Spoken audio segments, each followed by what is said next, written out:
Hello, this is the Great Johannes speaking for yet another live stream. So let's discuss all sorts of events of the past few days. For example, Elon Musk and his DOGE platform against government inefficiency. They found out that basically the United States government was taxing middle class people and then putting those funds in USAID, the Agency for International Development, and then that organization, USAID, was using this money to fund left-wing news outlets such as Politico. And so that brings up the question of state media. A lot of American media were, after all, state media because they were literally funded and paid for through a subscription model, paid for by the US government, paid for by taxing the middle class. This brings me to another issue, what we call corruption in places like Russia or China obviously also exists in the Western world, but it's different. In the East, corruption is a state affair, whereas in the West, corruption is a corporate affair. And that's really the only difference, but there's more corruption in the West than there is in the East because there's more money in the West, more money going around, right? So USAID was pressuring advertisers to boycott any media that wasn't left-wing, says Elon Musk on X. Of course, I do like, if you're an American and you are living under the new Trump administration, the conservative policies are excellent, right? Saving money, right? Doing away with the woke and the trans crap. But then on the other hand, there are some geopolitical issues, like the reason why Germany and France are sending soldiers to Greenland to help defend it against potential American claims of an American invasion even of Greenland, which would be, a show. Then there's the matter of in Ukraine, Zelensky may be ousted soon. NATO, Western powers are looking for an exit since they lost the war. I called it last year that they lost the war. Everybody thought I was crazy. Of course, I was right. Russia won the war last year already. It's just that Western media haven't found a way to admit this to their people yet. So they gotta do like, oh, it's Zelensky's fault. We'll get rid of him with new elections. Because Zelensky canceled the elections in Ukraine, remember? It's an authoritarian state run by a Jewish comedian. You have to wonder what's going on in Ukraine. And so NATO wants new elections in Ukraine, then we can pretend as though, nothing happens, right? We get rid of Zelensky, someone else comes in, and they deal with the fact that Russia has taken eastern Ukraine. It's no longer part of western Ukraine. It's split up, right? The Donbass region, the Russian-speaking region, belongs to Russia de facto, right? And now NATO, all they can do is stall, and then hopefully maybe one day we will have the firepower to go to war with Russia, right? But in the meantime, Russia will also be building its own armaments with the help of China and Iran, right? And we can laugh about it. We can laugh about, Eastern technology being second-rate, third-rate, fourth generation. The truth is that the exact same equipment in the USA costs American taxpayers like 1,000 times more, like $1 million per bomb. Things that in Iran they produce for $10,000. Now I understand there's a sort of buying power disparity there, but it's not the Russian army charging $90,000 for a bag of bushels, right? It's the Americans doing it. What's wrong with the United States Army is simply they have turned it into a business model, and everybody's involved in ripping the Pentagon off. Basically, they're ripping the Pentagon off, but the Pentagon is supporting it, of course. They're ripping, all these suppliers are ripping off, in effect, the American taxpayer. You've been overtaxed to fund a billionaire class that serves no purpose other than for them to have parties on Epstein Island. And the real problem here is people aren't really aware of this. They allow it to happen. So the average American citizen, what can they really do? You have a gun at home. Yeah, so what? You're being robbed through taxation. You can't shoot the mail. You're going to shoot the mailman for bringing you the tax letter. So that doesn't work. It doesn't matter that you are such a heavily armed population. They were robbing you through your bank accounts all the time, right? So I want to make this also an interactive exercise with the people following here. So if you just joined, we're discussing all sorts of uh, avenues here today. I try to live more in the here and now because I realize if you're overly loyal to a past that is long gone and will never come back, you may miss opportunities. If you're overly loyal to future opportunities that may never arrive, then you're missing the opportunities that are right in front of you. So, you know, I am somebody who cares about certain ideals I want to achieve in life, and it would be wrong to do away with them. But the trick then is to live in the here and now, to focus on emerging opportunities, use those then toward your ultimate goals. You try to like collect, you know, collect points or something that you can then spend on the future you want, so to say. Um, I want to perhaps now announce that Europe needs a counter movement, not a counter culture movement, but a counter movement that brings in a completely new culture. A counter movement, which I would call The Reaction. Today I registered a domain name called thereaction.org. I'm going to use that as a sort of launching site. I know websites nowadays are not that important anymore. Everybody's on TikTok and YouTube. What do you use a website for? But a website can be for an application form or for a newsletter, sign up box or something, right? So it could be like a central point for what I have in mind, a whole host of decentralized counter movements, counter parties, meaning political parties that simply vote against everything that the mainstream is voting for. Counter media, meaning we simply take the exact opposite position of whatever the position of the national government is, we show the opposite position. The reason for this would be multifold, namely through if you would set up a lot of counter parties, meaning political parties that serve only to vote against the national political doctrine, is that you slowly begin to erode that national power. So in the Netherlands, you would be voting against The Hague. And the point is to make the central policy impossible to implement locally or in your province or your state. All right. So imagine it's the USA and you want your states to sabotage the central power by no longer going along with the doctrine, right? By making it impossible for the federal government to implement anything at all in your state. That way, you diminish the power of this central system. You diminish the power of the billionaire parasite clique that has gathered around like vultures around this central political system. You want to cut them out, basically. You want to say, okay, you are like a corporate billionaire. You've been accustomed to taxing through taxation, ripping people off, spending $90,000 on a bag of bushels for the U.S. Navy or for the U.S. Air Force, right? You're not going to be able to do that anymore because we're not going to go along with it anymore. And this is what is so sad, that the common people are so malinformed, which is different from misinformed and disinformed, but malinformed, simply wrongly informed, and also in a sense of lackingly informed. They're just not informed. You can't even be misinformed or disinformed if you're not informed, right?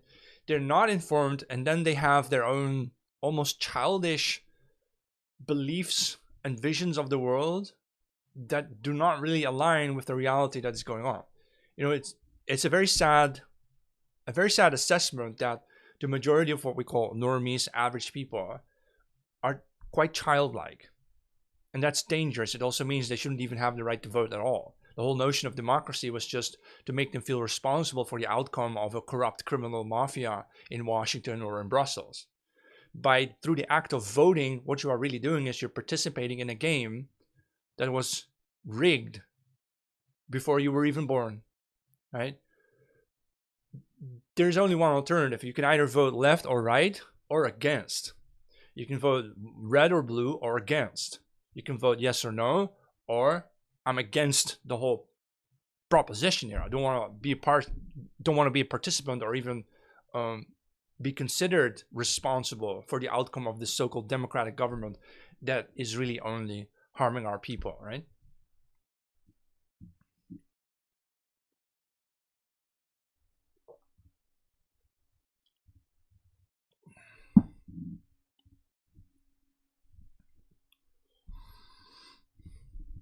we vote against in order to remove the power from these centers of power like Washington or Brussels, so that the people can then have leverage to do what they want to do. So, for example, the billionaire classes all over in the world benefit off of migration. They can get rid of expensive employees and they can hire cheaper ones, right? They don't have to invest in education in their own countries. They just borrow people educated in India, right?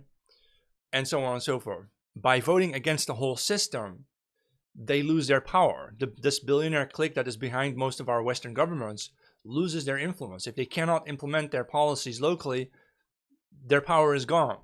So instead of participating in the elections and saying yes or no, for or against, left or right, blue or red, Democrat or Republican, instead of saying no against the whole system, like we will no longer be the willing victims of your exploitation racket, that is when you begin clawing back the power that was once taken from you.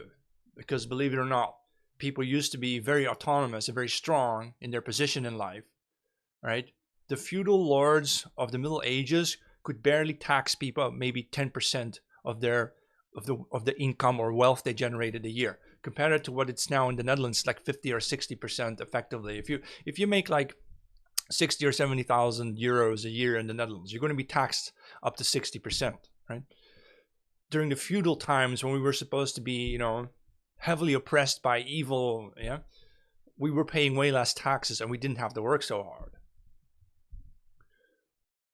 Same in China. For a very long time in Chinese history, the Chinese people barely paid any taxes because although the state was able to rally large masses of people to build, for example, the Chinese Wall using slave labor, the common people, the peasants, could hardly be taxed because they refused to be taxed.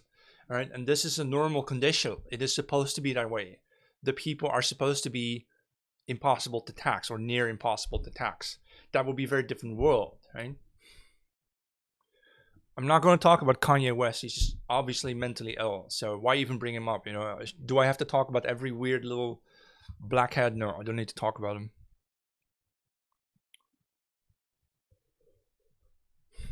Hello. Yeah, I need a little sip.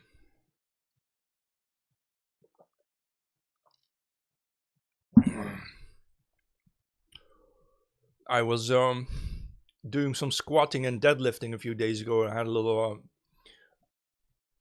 I have a very strong back, but I have muscle ache. I just have muscle ache, so I had some trouble getting out of my chair. Let him cook, yeah. So you have a question about the European Union. Can the EU solve the immigration issue? The EU is not going to solve the immigration issue. It's the whole policy of the Brussels bureaucrats to murder our people with immigration. And thanks for bringing it up, because just a few days ago, the French leader of a French party called La France Insoumise, Jean-Luc Mélenchon, or Jean-Luc Mélenchon, perhaps in English, it's a guy in his 70s. He's probably rich. He's probably, you check his bio, Wikipedia. And he said he wants France to turn into a Creole nation, by which he means a completely mixed race nation, meaning completely flushing out white people. But he also said that the process of this miscegenation wasn't going quickly enough, or basically what he really means to say is the white French women are not that interested in the newcomers, the blacks and the Arabs and the Indians. Either they are physically unattractive, like Indian people are generally smaller than white women, right? And there's not enough successful black athletes and rap stars to supply all the white women. So basically, they're not interested in deadbeats, right? They're not interested in physically weak men. And so you have the problem then. You can bring 10 million Indian men to the Netherlands, right? But if the average Indian man is shorter than the average Dutch woman, which is the case, then there's not going to be much marrying and offspring, is there? So how exactly do you want to do it? Now, since the globalists now realize that voluntary miscegenation, despite the barrage of propaganda on our TVs and media and so on, showing you mixed race couples between always the white woman and the ethnic man, the Arab man, or usually the black man, right? Despite all that barrage of propaganda, white women have not en masse adopted the program. They're not running with the program. a white Dutch woman is much, much, much more likely to marry a white guy from Romania than a black guy from Africa, or even a black guy who was born in the Netherlands, right? The race is real, it turns out, and of course they know that. Everybody always knew. And so these leftists are freaking out that the replacement that they wanted to unroll in 30 years time or so, in one generation time, it might take a lot longer. It might not happen at all. Of course, the answer is it's not going to happen at all. So now their idea is, okay, we'll open the floodgates and we'll pump in like 10 million more migrants from wherever. The UK, for example, has said that they want to immigrate 10 million migrants in the next 7 years. And they're going to build 1.3 million homes to house these migrants, right? Because they have admitted publicly that minimally 2/3 of those homes are going to be housing immigrants, right? So they're admitting to it. They're freaking out for some reason. Whatever their vision was, actually we know what their vision was, by fusing Europe with India and the Middle East and the Arab world and the Africans. They hope to stay on top of the colonial exploitation of these regions so that they can diminish ethnic struggle, ethnic quarrel. Basically, they reason it's too expensive to fund a white war against the immigrants, to fund white men to fight the immigrants, because it would bankrupt them either way, whether you win or lose. So they reason on the grand chessboard, okay, you know what, war is too expensive, it's going to bankrupt us, even though we could save our people, but we're not going to do that because we could make more money by allowing mass gang rape of white women in Europe. So that's what they're going for now. It's absolutely disgusting. And then, of course, there's this matter of people like me and others in the genuinely nationalistic movements, and there are very few, but there's one in Australia led by Thomas Sewell. I don't agree with his format, maybe his visuals, right? Because they just copy the style of the old 1930s, which is what he can do. Doesn't really bother me. It's just that media will always call you a bad person for doing so. I was thinking of something new, like a reinvention. My idea was to have something more disciplined than the old fascism and something more ruthless than the old NS, right? And I would call that the reaction. It will also be slightly different. It will still be anti-Marxist and will be pro-European, pro-white, but it will also be something different. It will be also about truly deconstructing the far left progressive liberal worldview. And effectively, it's going to be like a counter-revolution. If you know about the counter-revolution, the Contra-revolution, which was when the Catholic Church was first defeated by Protestantism to a large degree in Europe, right? The schism and so on. And then came the Catholic counter-revolution. This is what we need. We need to somehow have a cultural and religious counter-revolution where we realize that progressive leftism is a new religion. What they call atheism is the belief in LGBTQ and gender fluidity and so on. And by having a counter-revolution against that satanic fake religion of the rainbow cult, right, we can then finally dissolve that, right? There needs to be that spiritual revolution. It's necessary because we're not really fighting atheistic scientists. We're fighting people who are religious converts, religious followers of the cult of the rainbow, right? That can only be defeated with a religious blowback. So the counter-revolution, the religious counter-revolution. So this is why I call it the reaction. I mentioned earlier, I registered a domain name called thereaction.org. I just registered it today. I'm going to send it up. So as like a sort of starting point for people to look up information about what are the possibilities. I imagine it will be fairly decentralized, although people like me will become, speakers informing the movement about what's going on. But it's going to have multiple layers. There's going to be like the movement itself, right? Then you have, in Europe, we have so many different languages and nationalities. We need different parties, different counterparties, right? Political parties on local levels and provincial level and state level to surround the national political system, basically, until we can make it so dysfunctional that the national election system simply won't work anymore. By the way, they're breaking down democracy anyway. They're saying that Russia is influencing the upcoming German elections. So they want to cancel the German election outcome if it's not what the NATO wants, just like they did in Romania. Right. So either way, democracy is phasing out anyway because it seems that the globalists have no more use for it. They're going to switch to the totalitarian thing that they were always used to doing. Anyway, there will still be political stuff to do. So you have the counter movement.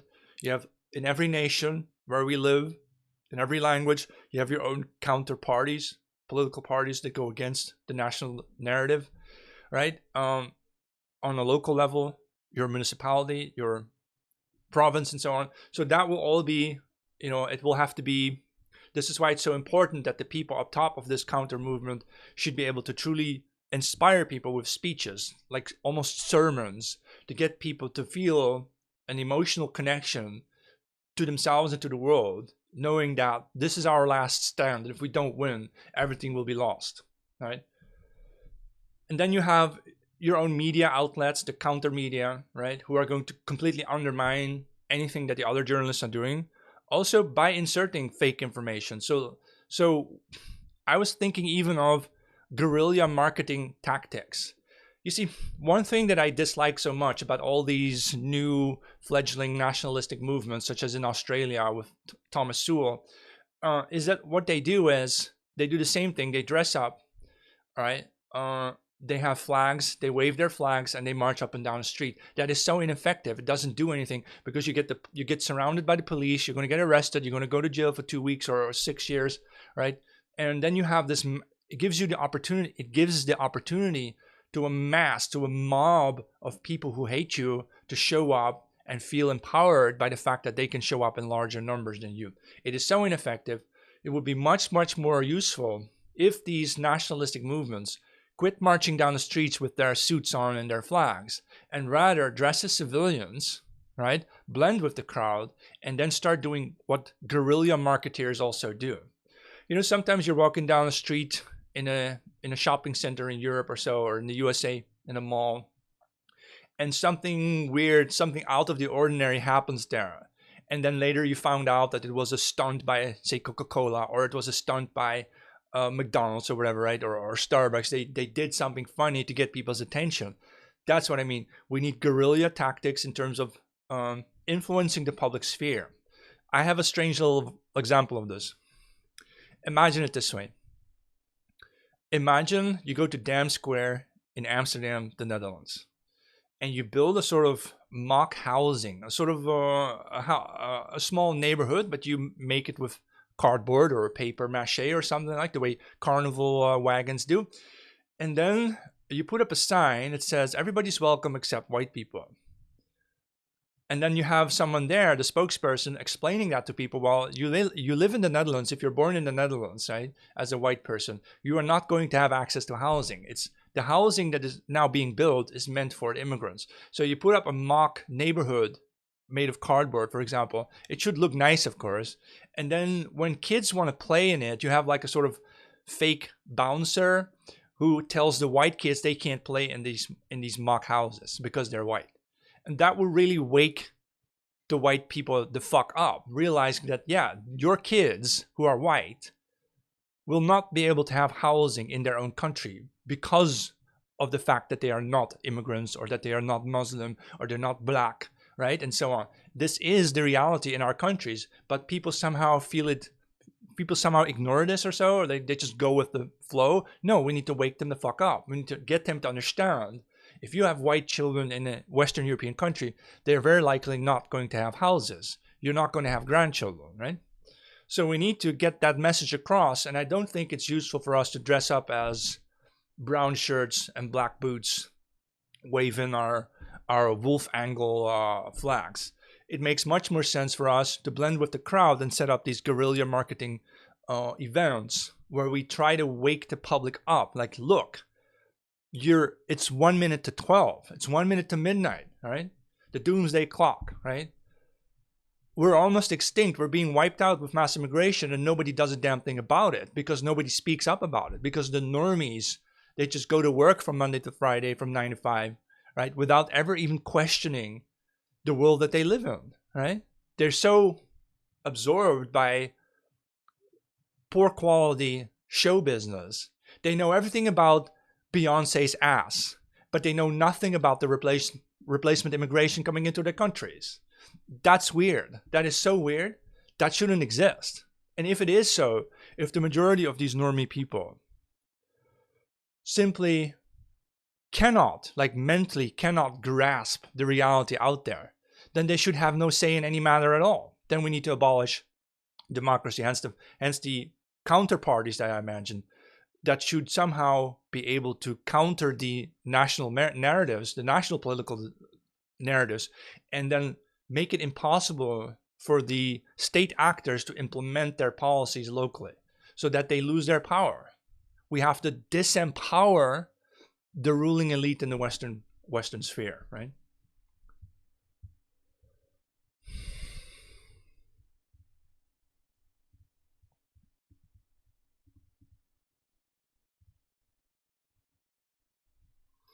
All right, I'm going through your comments to see if there's something meaningful to respond to.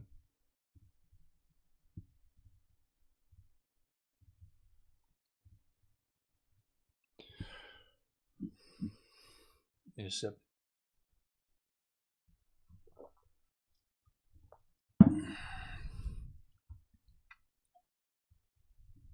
Hold on.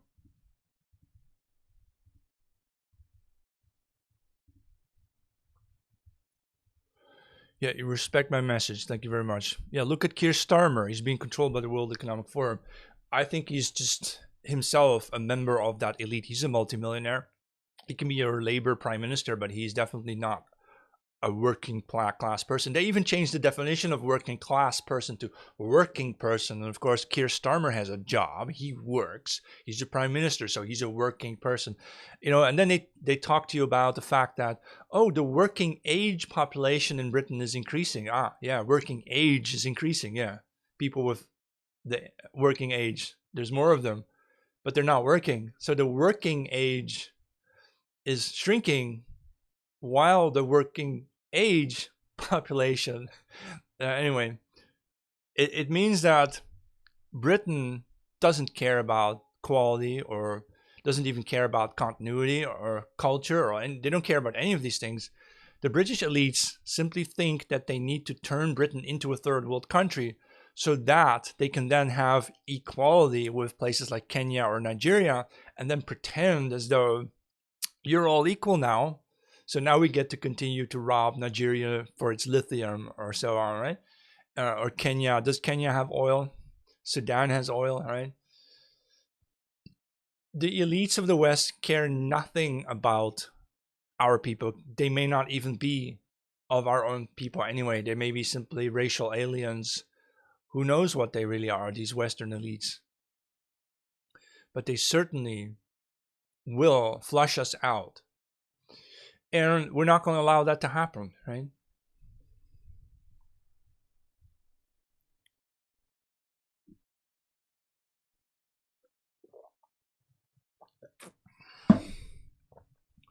All right, that was my great little monologue, and I suppose I'll just go along with the comments for the second half. Usually, I come up with lots of things to talk about anyway. I was looking at Zero Hedge today for updates. Seems that people are dropping crypto, right, and they're moving into gold. Now, you also have like gold wrapped, right, as a crypto, so you can buy gold, meaning a crypto that is backed by gold, right? And so now you have the potential for the following scenario, that Bitcoin or Ethereum could crash to zero and all that wealth is exiting into gold that they can buy in the form of crypto backed by gold, right?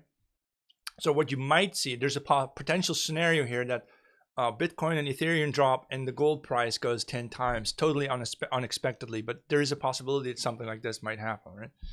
Although I don't know if it's going to be 10 times for gold, but maybe 2 times, or gold will double or so while crypto crashes, something like that, right?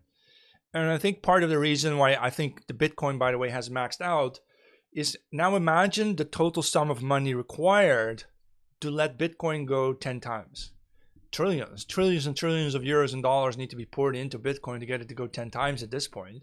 and that might never happen, because the only powers that have that kind of money to pump into Bitcoin would be state powers, right? If they rob the middle class and put it all on Bitcoin, right? That's not going to happen. States are not going to go for crypto because they know that they're going to bomb the electricity infrastructure anyway at some point. So they're not going to invest in electronic coins. They're going to invest in gold and silver, right? So that's why I think the potential here is that the crypto bros feel that maybe they've reached a peak and they're going to slide into gold, right? Because that's what states will also put their money on gold, of course. All right, so we'll see about that. So I was looking at Zero Hedge for interesting new information. What do you think of the new feature on X where you can click on a button to explain a tweet or explain a post to you with using Grok? I think Grok sounds like a New York Times journalist. Like, Grok accused me of being a self-identified public intellectual, but actually I did an interview with Daniel Natal, who introduced me as a public intellectual, and I thought that was funny, and then I ran with it. I put that in my Twitter bio. So you see how it is with people, right? They think you call yourself a public intellectual. No, someone called me that and I thought it was funny. So totally different story, but of course Grok doesn't know that story, right? That's the problem with AI. It does not know you at all. It doesn't know people. Yeah, I've heard of remigration, remigration. Yeah, Martin Zellner, who is it? Zellner always talks about this, but you know, there's so few people you can trust in this movement. Basically, what you want to try to do is to completely avoid giving your opponents a platform. So if you're going to march down the street, there's going to be 10 times as many Antifa shouting at you. Why would you do that? It's ineffective. So that's why I told you the story of guerrilla marketing. I think that's blend in with the crowd, do guerrilla marketing to wake people up, to confront them with what's really going on, right? The elites want to destroy the Western economies. Actually, they just want to stay rich. And the way they do it is by destroying white people, replacing us with immigrants from Nigeria or India and so on.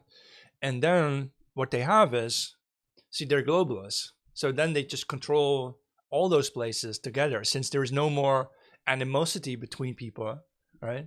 And so then they feel like they can continue exploiting the Nigerians because, well, if France is going to be a black country and England is going to be a black country and Germany is going to be an Indian country, well, then at least they won't be angry at white people anymore, and there will be no more cost to manage that.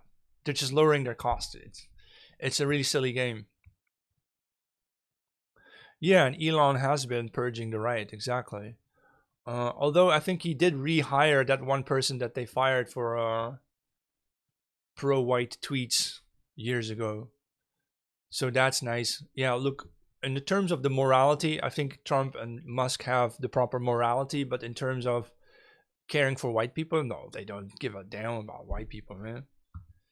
And this is so odd. When England or the UK says now they want to import 10 million immigrants during the next 7 years, why didn't they 20 years ago invest in their native families so they could have more kids, and you would have had those 10 million people today? No, they deliberately chose, they didn't want more white children. That's why they put white women in. Around 1990, white women in Europe started using, in Western Europe, started taking the pill, the contraceptive pill. And then birth rates just fell off a cliff. The pill is one of the main reasons why white women in Europe are no longer having that many children. It started in 1990. It's not a recent phenomenon. But this contraceptive pill was introduced with the political aim of reducing white people's proliferation, right? It was by design. Nobody gets this because nobody sees the bigger picture here. You mean globalists have been working on this for 80 years or 100 years? Yes, in 1925, 100 years ago, 1925. Richard von Coudenhove-Kalergi published his book Practical Idealism. I dare everybody to read that book. Let me type it out for you. There's an English translation called Practical Idealism by Richard von Coudenhove-Kalergi. the half Japanese, half Australian, sorry, half Austrian European aristocrat who hated white people, who wanted all of Europe to become mixed race. He wrote this book. Practical Idealism. Sorry, I misspelled it. Or anyway, Practical Idealism, in which he basically lays down the program that we are living through today. Right? So when you wonder, for example, about the Yazidis during the 1930s, why did they have these purity laws and race laws? They had them because 10 years before, in 1925, and before that, the European elites were already planning on miscegenating Europeans with the Arabs and the Africans and so on. The plans were already made, forged back down. And the Yazidis were basically the only party who wanted to stop this. Right? And now, of course, we are living in a time where we are doing the same again. We are witnessing the same. It's not like they quit the Kalergi plan and brought it back. They simply always worked on it. They never stopped working on it.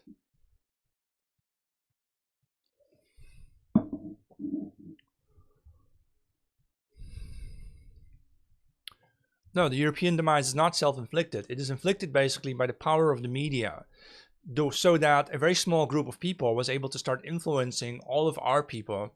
And our normies, our normie people, our sheep, are just not mentally capable of distinguishing between the false reality presented to them and what they experience outside. For example, according to some research in the USA, most Americans thought that half of people were gay or on the LGBT spectrum, half of them. They also thought that 40 or 50% of the US population was sub-Saharan black African. That this isn't so doesn't occur to these normies, because the reason is they watch Netflix, and on Netflix half of the characters are on the LGBT spectrum, and on Netflix half of the characters are black. In reality, 13 or 14% of the US population is black. And did you know that the Black Americans, African Americans birth rates are dropping quicker than those of white people? Same in the Netherlands. The Black African population living in the Netherlands, if we don't look at without immigration, their population would be dwindling. They have lower birth rates even than the white people. And so they don't know that. They think that 40% of the US is black, right? Or they think that 50% is on the LGBT, but it's like 0.1%, less than 1% identifies as, 0.1% actually practices it, right? And so you're looking at a completely artificial reality that the majority of the normies think is real, because that's what they saw on TV, that's what they saw on Netflix. They don't know that it's not real. Velvet, you know me since 2022, really. I started as Johannes Tyrannus on TikTok 3 years ago, I suppose, yeah. I wonder if you remember that, or if you did you see me on YouTube then, Johannes Tyrannus. I got the name in those days from, I don't know what it was. I read a book where it mentioned this name, Johannes Tyrannus. I thought it was funny. Hi, you just joined. What are you about to? No, I don't understand the question. Yeah. What's happening is called stakeholder capitalism. No, it's not. It's not even about capitalism. I mean, capitalism is also a farmer saving money so he can build new equipment, right? That's not the issue here. The issue is that a small racially alien elite has decided that we should be replaced and purged. If we would simply use the existing capitalism to fund our spiritual and mental well-being, there would be no problem. The communists, by the way, don't oppose capitalism. The communists just want to use the proceeds of capitalism toward other ends. We can do the same thing. Why don't we take the profits of the big corporations, instead of giving it to the small elite that wants to enrich itself? Why don't we spend it on our survival, on our counter movement, on arming our men, and making our people mentally more resilient and less feeble-minded, I would say, right? We could do all these things, yeah. No, I'm not a fan of Donald Trump. Like I said, I like his conservative policy now. the Project 2025 is something I can subscribe to. But if he's going to bring in 15 million Indians to work for Elon Musk's companies, then, isn't that treason? That's not what you voted for. You didn't vote for MAGA to have Indians, to make America India.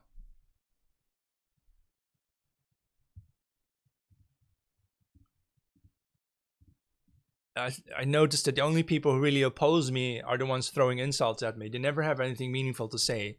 So that just means I'm right.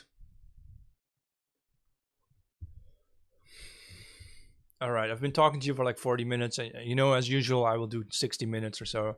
I clock it off at an hour. So if you want to have more interaction, just throw me some questions or so, right? So what do you think of the white South Africans? Yeah, well, it's the same debate over and over. You always have to explain that when the Europeans arrived, the Dutch and the English, when they arrived by ship. So first thing they saw was the coastline of South Africa, and it was unpopulated. No people were living there. You could go up to 800 or 1,000 miles inland before you met the Khoisan. So the Khoisan are the original inhabitants, but they didn't live near the coast. They lived far away from the coast. The blacks who are now running South Africa with the ANC, the Communist Party, they're from West Africa. They are immigrants, right? So South Africa seems to be like, in a miniature version, what they want to do to Europe. They want to flood Europe with Africans, disown all the white people, right? And what I think of the South Afrikaners, a part of them say they want to defend what they have built up there. So arm them then. And others will want to leave. But where should they go? Donald Trump says that he wants to bring Afrikaner refugees to the USA. But I think it's just a symbolic gesture. Like he will bring in like 10,000 or so, and then bring in 15 million Indians. And then if you complain about the Indians, he'll say, but I brought the white people too. So that could be like a bit of a scam. I think in the end, all white people living in the former colonies, like Australia, New Zealand, Canada, USA too, other places, Argentina, arguably southern Brazil has a lot of white people. If these people would realize that in the end, we have to make a stand for Europe in Europe. This is our evolutionary homeland. We cannot give this up. And I think that's where it's headed. I think in the end, someday, we're going to see a mass return of our people from the colonies back to Europe, to fight for it, to make that last stand. It's going to be necessary someday. Yeah, people are deeply misinformed. Like, they don't know the history of South Africa. They don't know that it started as empty land, between the coast and 1,000 miles in. They don't know this because they don't educate you. They don't tell you in school, but it was so.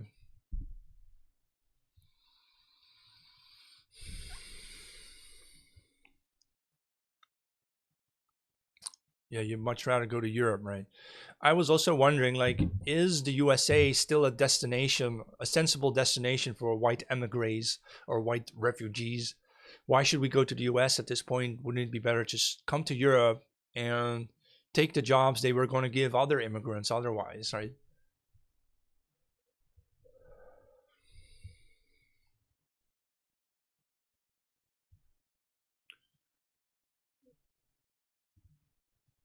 Some people are just not listening to what I said, but anyway, you always have that problem. So a black person said, if white people can have a country in Africa, South Africa, which isn't a white country anymore anyway, but say if white people have their own country in South Africa, well, should black people also be allowed to have a country in Europe? And then I simply retorted and I said, okay, well, when are you going to build your own country? Since black people have never built a country before. They've never built cities before. All these things were left behind for them by the Europeans. So go ahead, go. I challenge African black people, go find some uninhabited spot in Siberia, claim it your own, and build your own country there, and build your own cities there. Go ahead and do it. What are you waiting for, right? It can't be like this that, oh, we just give them France or something, or we'll give them Paris. No, you got to build this yourself, just like the Europeans did. They built everything themselves.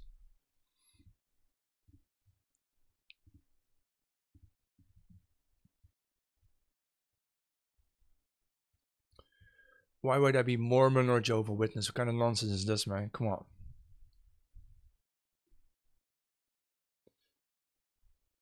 You think Americans are much more self-preserving than Europeans. I doubt it. They're not self-preserving. No one is. The media tells us we're racists and we have to open the borders, so that's what they do because they're being told to do that. I have not noticed any kind of self-preservation. Maybe the normies certainly don't seem to have any survival instincts left. So are they even real? Are they just literally NPCs, as we used to call them? Are they just the extras in a movie? And the main characters are just people with different personalities, people with more dominant personalities who want to be the main character, basically, right? Are they not the only real people, and everybody else is just an extra or an NPC, right?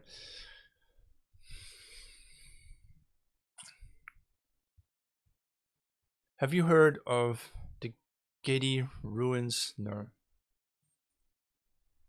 Yeah, they were built by the Muslims. The Arabs built a lot of shit there. So, before the Europeans colonized Africa, the Arabs colonized Africa. So the Arabs built a lot of stuff in Africa, left it behind, right?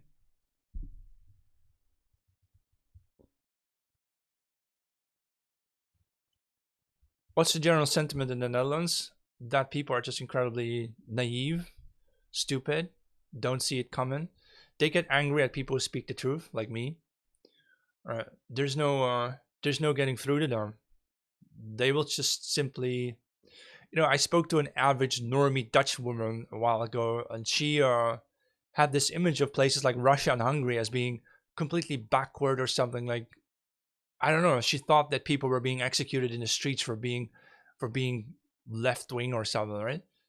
The image they have of the world outside, it betrays something, though. It betrays that left wing people are extremely fearful people who have a absurd view of reality.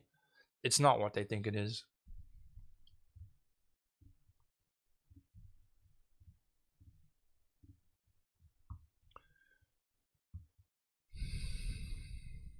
I can't stand normies. Yeah, me neither.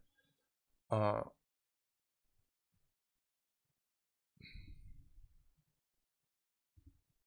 Here, look, another chematologist. Do you know the word chemet doesn't mean black people's country? The word chemet means black soil, meaning the soil of the Nile River banks where you could grow food. So they named ancient Egypt Kemet because of the black soil, the fertile soil of the River Nile watered. And now they think it means black people. It's just so retarded. You you have these debates with all of them. They're so misinformed. Like, black people in Africa, you know, what they tell them there is just fiction. It's just Hollywood fiction, or even beyond.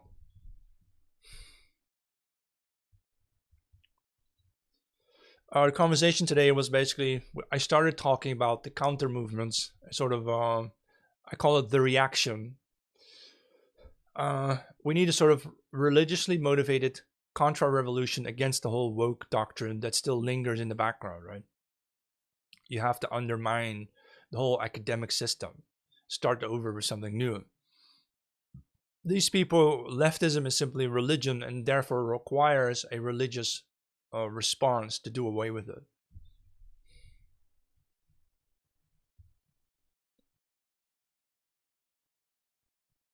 Right.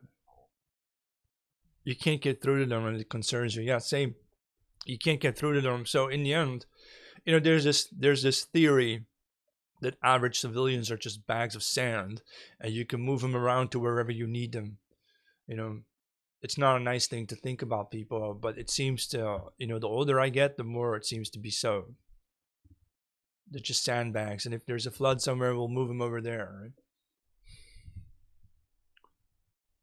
Yeah, they're so brainwashed. Right.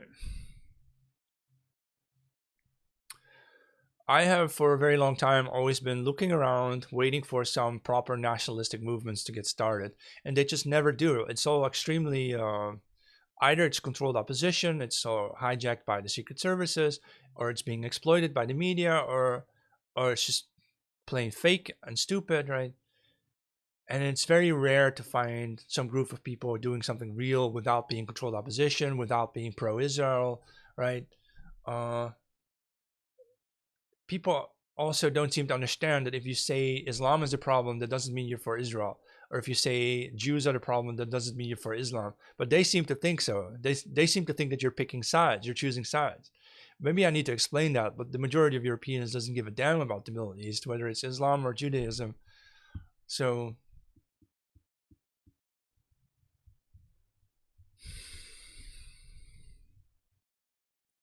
you think woke has been redefined by Europeans in a negative way? Yeah, maybe. No, the Netherlands is occupied. You can't go there, see? South Africa was empty land. Just go find empty land and build your country there.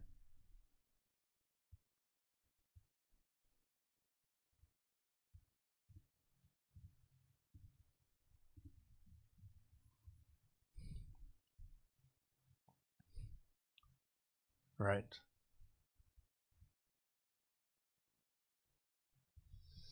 Right. I don't know much about the Dutch Bible Belt. Yeah, they do seem to be hardworking people. So, yeah, there is empty land. The whole subarctic region is barely has barely any population. And if you would just come up with the solution to living in cold circumstances, you have a patch of land there that is 5 times the size of Western Europe or 5 times the size of Europe. Yeah, there's lots of places you can still go to. It's full of resources too. The soil has never really been explored there, so if you look underneath the permafrost ice, you could find untold riches never dreamt of before. So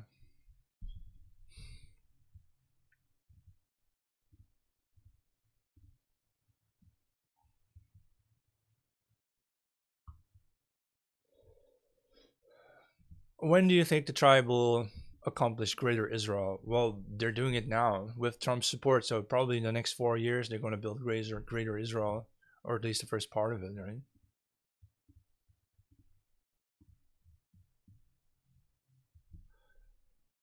Right, Africans aren't native to South Africa, right? They all migrated from Central and West Africa. Yeah, true. I told you. Yeah.